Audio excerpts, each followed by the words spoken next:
परन्येव रूपानं तस्यान् ये व्रता शिवपुराणतिलकं तद्वैष्णवसाद्येन च सेव्यं पुराणतिलकं व्यासेन शिवसंकृता संचित्तेन रूपेण तस्येन ये व्रता। कह रहे हैं कि ये जो शैव्यों का, शैव्य कौन है? शैव्य यानी शिव जी को मानने वाले। वैष्णव कौन है? वैष्णव है राम जी को, कन्हैया जी को मानने वाले। और शाक्य कौन है? शिव हो गए, वैष्णव हो गए, और शाक्य कहां से? तो कहा कि जो जगदम्बा को मानने वाले हैं वही सब शाक्य हैं। तो शैव, शाक्त और वैष्णव। अब इस प्रकार से कहे कि शैव्यों का सबसे बड़ा पुराण ये शिव महापुराण है। शिव भक्तों के लिए शिव पुराण से अच्छा कुछ नहीं है। और आप लोग सोचते होंगे कि महाराज जी हम रुद्राक्ष पहनते हैं। वैसे कई जगह जो है आपको वैसे ग्रंथों में तो कहीं नहीं मिलेगा, लेकिन कुछ कुछ जब ग्रंथों में दिया है तो वहाँ बड़ी विडंबना है। उसमें लिखा है कि शिव महापुराण यदि आप सुन रहे हैं तो शिव महापुराण में कहीं भी ये नहीं लिखा कि महिलाएं रुद्राक्ष नहीं पहन सकती। लेकिन ग्रंथकारों ने और जो हमारे महर्षि हुए उनने कहा कि महिलाओं के लिए सबसे बड़ा अगर कोई रक्षा कवच है तो उसके मंगल सूतक हैं। मतलब मंगल सूत्र अकेला नहीं, जैसे आपने देखा हुआ पहले ये मंगल सूत्र तो बाद में आया है, लेकिन किसी के यहाँ बीजासेन की पुतली, किसी के यहाँ कोई देवता की, तो कहा कि वही उसके लिए सबसे अच्छा पुण्य है। और वो महिला निष्कपट भाव से अपनी पति की सेवा कर ले तो कहते हैं कि वो ही परमेश्वर की सेवा है। इसलिए कहा कि पति ही परमेश्वर हैं। पता पड़ा कि पतिदेव जो है भोजन के लिए बैठे हैं और वो भूखे ही कोट निकल गए और आप भोलेनाथ पे जल ही चढ़ाती रही, तो फिर वो महाकाल बन के जो है परिणत हो गए। तो इसलिए गृहस्थियों को, माताओं को चाहिए कि भाई सबसे पहले अपना कार्य करें जो ठाकुर जी ने आपको दिया है। सबसे पहले उस कार्य को प्रतिपादित करें और उसके बाद जो समय बचे उसमें भगवान की पूजा करें। आप ये ना सोचें कि हम 11 बजे पूजा करेंगे तो भगवान स्वीकार करेंगे कि नहीं करेंगे। अगर और जल्दी पूजा करना है तो फिर जल्दी उठो, और जल्दी उठोगे तो उसका फल भी अलग होगा। ब्रह्म मुहूर्त रहता है 4 बजे से लेकर 6 बजे तक। 4 से 6 बजे उठने से व्यक्ति श्रेष्ठतम बुद्धि को प्राप्त करता है। वैसे तो कहा 3:30 बजे से ही ब्रह्म मुहूर्त लग जाता है।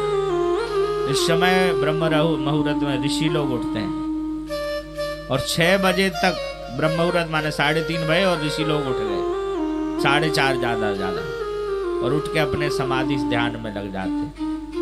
और 6 बजे तक उठते हैं मनुष्य। अब कलयुग है तो तुम्हें 1 घंटा और छोड़ देते हैं। 6 बजे तक मनुष्य, और इसके बाद जो उठते हैं वो आप ही समझ लो कौन है। पहले अच्छी बात थी, पहले मनुष्य और देवता और राक्षसों में अलग अलग पता पड़ता था कि ये मनुष्य है, ये राक्षस है, अलग अलग उनका भेष रहता था। एक महाराज जी कहने लगे भैया आजकल तो समझ में ही नहीं आता कि कौन राक्षस है और कौन मनुष्य है, क्योंकि किसमें राक्षस बना है वो देखने में तो वो मनुष्य ही सा लग रहा है, लेकिन जब उसके गुण प्रकट होंगे तब समझ में आएगा कि भाई ये कौन है। एक सूर्पनखा थी तो वो घूमती रहती थी सुंदर बनके, और आप विचार करो कि आजकल सूर्पनखा की भतीजों की भी कमी नहीं है, उनकी ही भतीजी बहुत घूम रहे हैं। सूर्पनखा कौन थी? सूप किसको कहते हैं? सूपा देखा होगा ना आपने, वो फटकने वाला सूपा। और सूप के जैसे जिसके नाखून हो वो है सूप नखा। और आजकल भी भतीजियां उनकी घुमा रही हैं बड़े बड़े नाखून करके। तो कहने का भाव ऐसा है कि हमको बहुत बहुत सावधानी से रहना है। और ये शिव महापुराण तिलक कहा है सेठियों का। अब यहाँ पर वेद व्यास जी ने कहा कि महाराज हमको आप साधन बताइए कि साधन क्या है, साध्य क्या है। साधन अगर हमको करना है तो किसका करना है? मुनीनाम षट्कुलीनाम या ब्रवन्ते ममेतरम। वो जो ऋषि हैं कहने लगे महाराज हमको आप सारभूत बताइए, हम साधन क्या करें, क्या साध्य है, किसको हम साधें। तो साधन शिव महापुराण में कहते हैं ब्रह्मोवाचा यतो वाचो निर्बन्ते आप्यम मनसा सह। सबसे पहला साधन है मन को धारण करना, मन को साधना। कहें कि महाराज जी आप मन की साधने की बात कह रहे हो, मन को ही साधना तो बड़ा दुर्लभ है।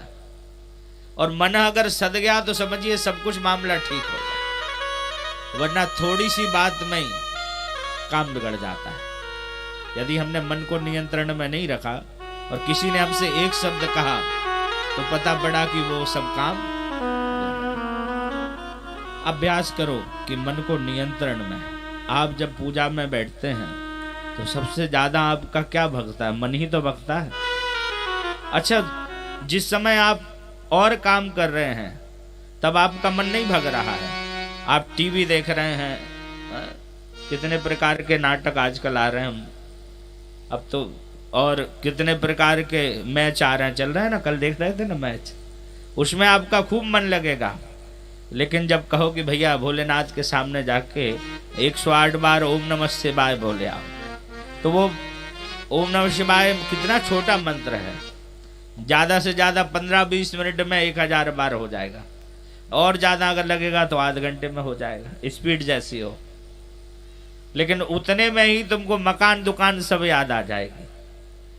जिस समय हम यहाँ बैठते हैं तभी हमको भैया ये मैंने कल कहा था जल जो है वहीं रख दो, वहीं से यहाँ प्रवेश नहीं कराया करो। तो जितनी बार आप मन आपका लगेगा तो उसी समय आपको मकान दुकान सब चीज याद आएगी। और इसलिए हमको एक चीज ध्यान रखना है। वो कौन सी चीज ध्यान रखना है? आप अपने मन को निरंतर किसी आसन पे बैठने की आदत डालें। और जब आप बैठोगे ध्यान लगा के तो आपका मन को जहां जाना है वो जाएगा, लेकिन पुनः वो मन वहीं आएगा, क्योंकि भटक के पहुंचेगा कहाँ? जहां उसको आना है वहीं आएगा। एक बार एक महात्मा ने जिंद सिद्ध कर लिया, और जैसे ही जिंद सिद्ध किया तो वो महात्मा को पीछे पड़ गया जिंद। ऐसे वैसे नहीं पड़ा, इतना पीछे पड़ गया कि अब महात्मा को सांस ही ना लेने दे। कहे भैया हमको काम बताओ। 3 रात तक महात्मा जी जगे उसको काम बताते। जिंद ने कहा कि जैसे ही तुम काम नहीं बताओगे तो हम तुमको खा जाएंगे। अब महात्मा जी पहुंचे कहाँ? अपने गुरु जी के पास, और उसको काम पे लगाए। कहे महाराज जी 3 दिन से भगा रहा है, 3 दिन से हम रात दिन सो नहीं पा रहे और इसको ही काम ही बता रहे हैं। महाराज जी ने कहा कि तुम एक काम करो। कहा क्या करें? कहा कि एक बांस लगाओ और बांस लगा के गड़ा दो, और जैसे ही ये आए तो कह देना कि भैया तुम नीचे से ऊपर चढ़ो और ऊपर से नीचे उतरो, यही तुम्हारा काम है। तो तुम अपना उतने देर में अपना काम कर लेना, फ्री रहोगे तुम। ये बात अच्छी लगी। और ये ऊपर से नीचे चढ़ना और नीचे से ऊपर, ये क्या है? संतों ने देखा कि जब मन बहुत परेशान कर रहा है तो संतों ने जो है माला ले ली, और माला ले ली तो ऊपर से नीचे, नीचे से ऊपर, ऊपर से नीचे। अब मन भला कहीं भटक रहा है, लेकिन वापस आके टेकेगा तो समझ में आएगी कि ये माला चल रही है। इसलिए संत वैष्णव साधु संत माला ले लेते हैं। मन को भटकने दो। चलो 24 घंटे में कुछ समय अगर भगवान का भजन नहीं भी हुआ, लेकिन जब देखा कि अरे साधना माला चल रही है, ऐसे ही जब आप भी जब भगवान का नाम लेते हैं तो उसी समय सारी चीजें याद आती हैं। आपका मन भी वो प्रेत से कम नहीं है, आपका हमारा सबका मन। तो अब वो मन स्थिर रहे उसके लिए क्या करना है? तो कहा कि उसके लिए साधन बताए हैं। साधन यानी चाहे आप माला जप करो, चाहे आप नित्य जो है हवन करो, चाहे आप नित्य जो है ध्यान लगाओ। और ध्यान में क्या करना है? ध्यान में केवल देखिए जो मन से किए हुए पाप हैं, जैसे तीर्थ में किया गया पाप वज्रलेख हो जाता है।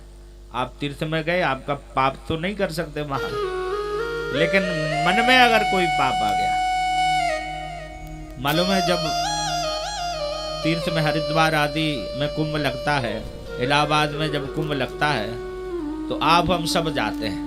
और जब हम लोग जाते हैं तो हम जैसे ही गंगा स्नान करते हैं तो ऊपर से हमारे जो पितृ लोग देखते हैं, वो कहते हैं धन्य है हमारे वंश में ऐसे हुए जो तीर्थ यात्रा कर रहे हैं, नहा रहे हैं, गंगा जी में अवगाहन कर रहे हैं। और जैसे ही हम नहाते तो हमारे पूर्वज प्रसन्न होते हैं। और वहीं कुछ चोर लोग भी बैठे रहते हैं, वो कहते हैं तुम नहाओ। और जैसे ही अपन ने नहाने के लिए डुबकी लगाई और वो गायब सामान लेके, तो उनके पूर्वज कहते हैं अरे हमारे वंश में ऐसे भय इस प्रकार के लोग हमारे यहाँ। तो कहने का भाव यही है कि हमारा जो मन है, अगर वही उसी समय उसका मन बदल जाए तो समझिए कि सब कुछ हो जाएगा।